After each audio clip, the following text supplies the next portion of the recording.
take it as it is, the little sporting event that took place just a couple of days ago. So we'll start from tennis this morning, and Stefanos Tsitsipas has won his first ATP title in 16 months after defeating Rafael Koligan in the Swiss Open final. The former world number 3 and two-time Grand Slam finalist overcame the Belgian 6-4, 6-7, 6-3 to claim his 13th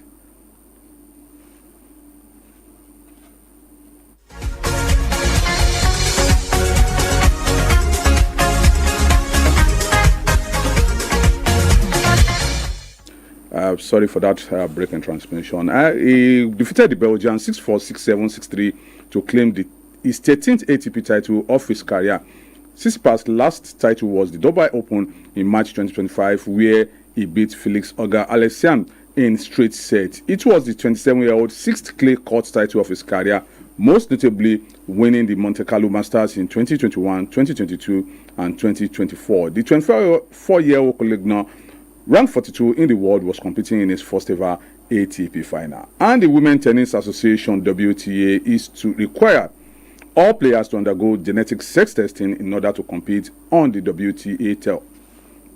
In the latest edition of the Women's Eligibility Policy, which will come into effect on Tuesdays, players will be required to provide a cheek swab, blood or saliva sample to test for the presence of the SRY gene, which is part of the Y chromosome and causes male characteristics to develop. Players will be tested just once in their lifetime, and only a negative result showing no presence of the gene will permit them to compete on the tour. If they test positive, players will face further medical assessment before being allowed to play. The new policy also requires players to sign a document that states they could face disciplinary action if they refuse testing. WTA previous policy, last updated in 2024, allowed transgender women to compete on the tour if they had lowered their testosterone levels to 2.5 mmol per liter continuously for the previous 2 years. There are no known transgender women currently playing on the WTA tour. The policy changes comes a year after World Athletics announced new regulation brought into effect in September 2025, requiring athletes wanting to compete in the female category for world ranking competitions to take a one-time gene test. World Boxing also approved the use of the SRY test in May 2025 when it introduced mandatory sex testing for all athletes wanting to compete in the women's category.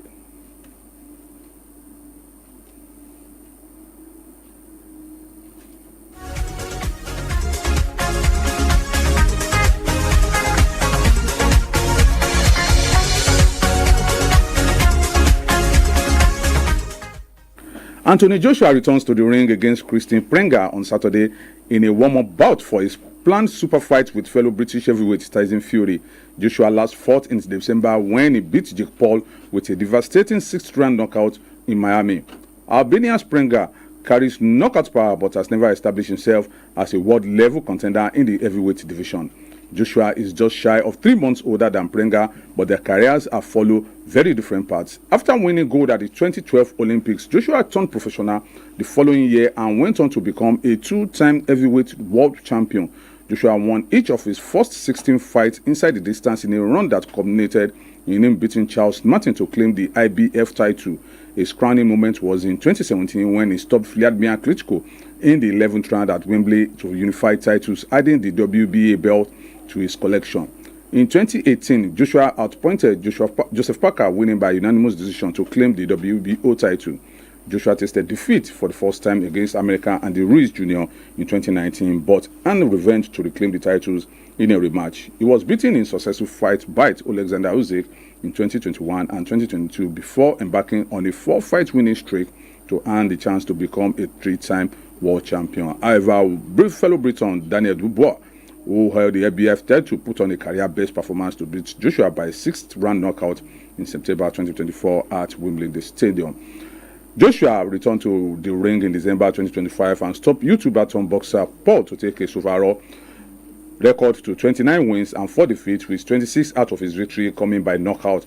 Prenga made his professional debut 3 years after Joshua and won his first 4 fights by knockout. The Albanian fell to his first and only loss in his 5th bout and stepped into the ring on Saturday on a 16-fight winning streak. Although he does not have recognizable names on his record, but Prenga does carry a knockout threat after picking up all 20 of his victory in that fashion.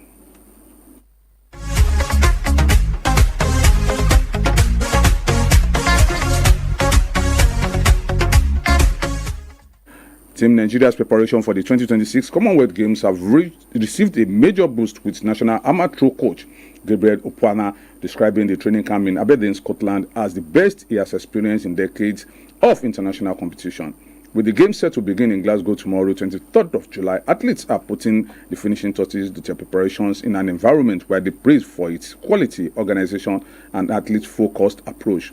Speaking from the camp, Opana said the National Sports Commission, NSA, had created ideal conditions for the country's athletes to perform at their best.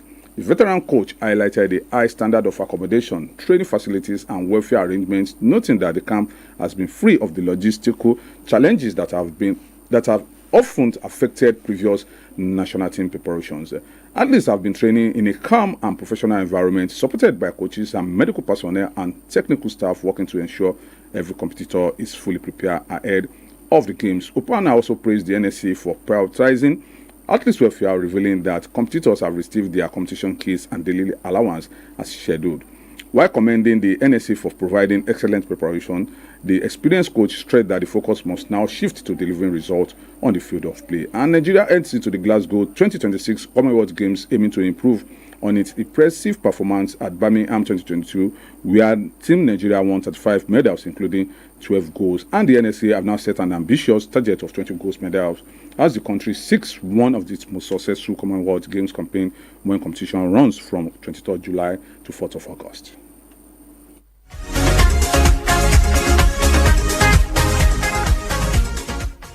Team Nigeria says it's fully focused on delivering an impressive performance at the Commonwealth Fencing Championship as the tournament takes place in Lagos from August 9 to 14. Leading the country's campaign are two promising young fencers, Adebodunrin Thomas and Alex Chizim Aninye, who announced themselves at the continental stage at the 2025 African Championship and are now preparing for one of the biggest competitions of their careers.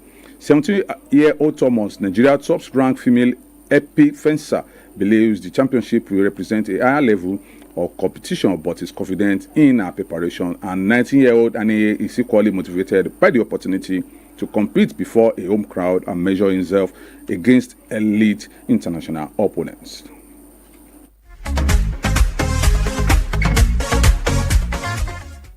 Shooting Star Sports Club 3SC winger Ismail Ayodele has issued an unreserved apology to the club's management, coaching staff, teammates and supporters following his unauthorized absence.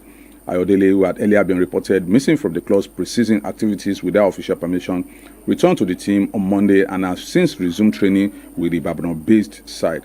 The winger expressed rumors for his action in a statement posted on his social media account, acknowledging his mistakes and apologizing to everyone affected by his absence.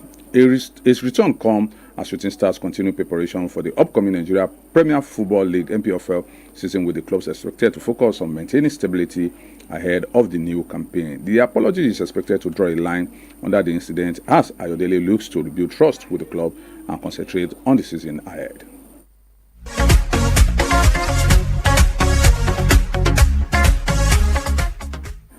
The delayed 2026 Women's African Cup of Nations (WAFCON) is set to get underway in Morocco on 26th of July, with the North African nation hosting the continental showpiece for the third consecutive time. Originally scheduled for 7th of March to 3rd April, the 17th of March to 3rd April, the tournament was postponed by the Confederation of African Football (CAF) just days before its planned start because of what the governing body described as unforeseen circumstances. The revised schedule will see Africa's top 16 women's national teams compete across 34 matches, culminating in the final on 16th of August.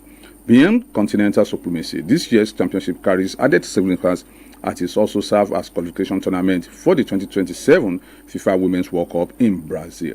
The 4 semi-finalists will automatically qualify for the global tournament, while the 4 losing quarter-finalists will contest playoff matches for 2 places in the intercontinental qualifier. The 16 participation nations have been divided into 4 groups of 4.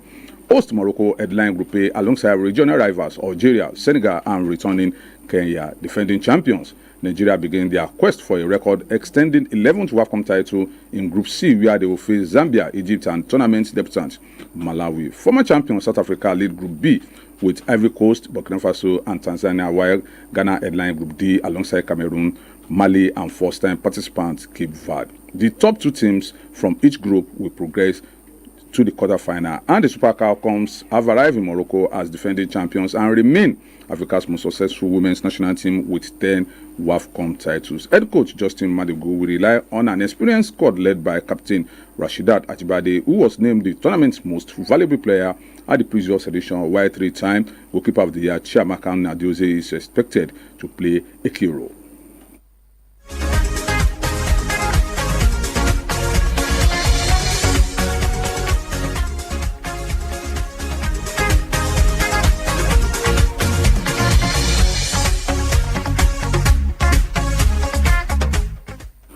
And that's all on today's edition of Premier Sport on Premier FM. I've been your host, Olumide Ogunbi, saying, do have a lovely day.